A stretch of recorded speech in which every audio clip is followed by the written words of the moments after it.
Сотрудники Алроса приняли участие в ежегодной международной акции «Сад памяти», в рамках которой посадят 27 миллионов деревьев по всему миру в память о каждом погибшем в годы Великой Отечественной войны.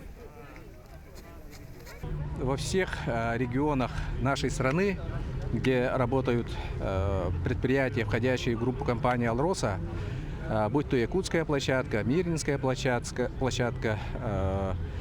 несмотря на непрерывность производственного цикла, работники вышли на акцию «Сад памяти». Я уверен в том, что каждый из нас чувствует чувство гордости за то, что хоть какая-то частичка нашего труда поможет экологии нашего города.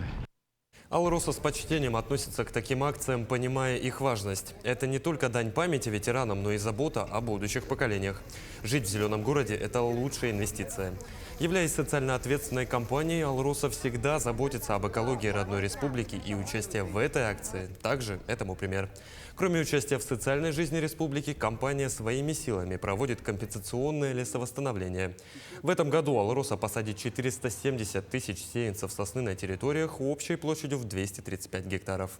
Кроме этого, компания проводит комплексные исследования воздействия лесных пожаров на экосистему республики.